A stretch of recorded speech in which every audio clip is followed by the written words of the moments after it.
দেখুন, এটা কৃষি প্রধান এলাকা, এটা শান্তিপ্রিয় এলাকা, কিন্তু এই এলাকা ছিল যে দুষ্কৃতী রাজের এলাকা ছিল। তাকে সেই দুষ্কৃতী রাজ থেকে মুক্ত হয়েছে ফলতা।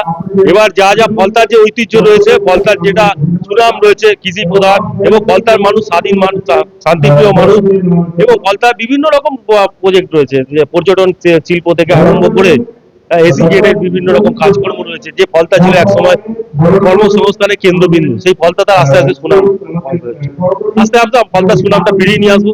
এই এক মাসও হয়নি, আমি সবে দুদিন হলো শপথ নিয়েছি এমএলএ হিসাবে। তা যতটা আমরা চেষ্টা করছি, এবং সম্মানীয় আমাদের মুখ্যমন্ত্রী শুভেন্দু অধিকারী মহাশয় রয়েছেন, তিনিও নিজে ফলতা নিয়ে খুবই চিন্তিত, এবং বিভিন্নভাবে যাতে ফলতায় উন্নতি হয় সেই রকম উনি নিজে ব্যক্তিগতভাবে আমার সঙ্গেও কথা বলেছেন, এবং বিভিন্ন রকম প্রচেষ্টা এবং বিভিন্ন রকম স্কিম এই ফলতার উপরে চলবে, সেটা দেখতে পাবেন আপনারা 5-6 মাসের মধ্যে দেখতে পাবেন। একটা ফলতা, একটা অন্য একটা ফলতাকে দেখতে পাবেন, যে ফলতায় কোনো রকম কোনো দুর্নীতি হবে না, যে ফলতায় কোনো সন্ত্রাসবাদ থাকবে না, যে ফলতায় কোনো দুষ্কৃতিরাজ হবে না, যে ফলতা একটা শান্তির ফলতা হবে, যে ফলতা হচ্ছে সাধারণ মানুষের ফলতা হবে।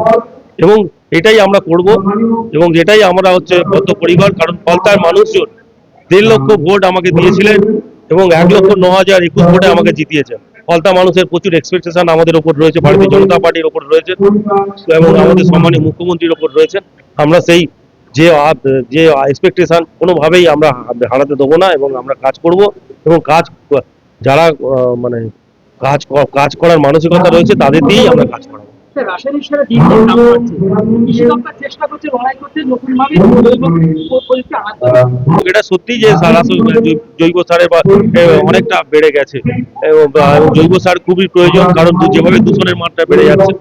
মুখ্যমন্ত্রী আছেন, দেখছেন, এবং আমরাও আছি, সম্পূর্ণভাবে সহযোগিতা করবো, আমাদের মতামত দেবো। অবশ্যই কৃষি দেখতে হবে। পশ্চিমবঙ্গ কৃষি প্রধান রাজ্য, এবং পশ্চিমবঙ্গেতে কৃষি প্রধান জায়গায় হচ্ছে বিভিন্ন লোক বিভিন্ন ভাবে সেটাকে মানে যে কৃষি সুনামটাকে নষ্ট করেছে, কিন্তু এটা করতে দেওয়া যাবে না। কৃষি হবে, শিল্পও হবে, এবং মানুষের কর্মসংস্থানও হবে, সব রকম কাজ হবে, এবং হচ্ছে ফলতা জুড়ে কেন, গোটা পশ্চিমবঙ্গ জুড়েই হবে।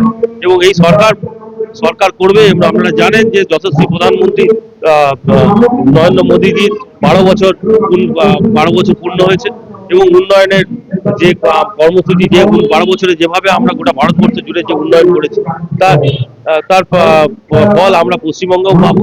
এবং পশ্চিমবঙ্গে আমরা এই প্রথম সরকারে এসেছি, এবং সরকারের আমরা যা যা কাজকর্ম আমরা করবো, এবং সেটা বুঝতেই পারবেন 5-6 মাসের মধ্যে আপনারা বুঝতে পারবেন যে কিভাবে পশ্চিমবঙ্গ সরকার চলছে, এবং সরকার কিভাবে গরিব মানুষদের এবং পশ্চিমবঙ্গ মানুষের পাশে রয়েছে।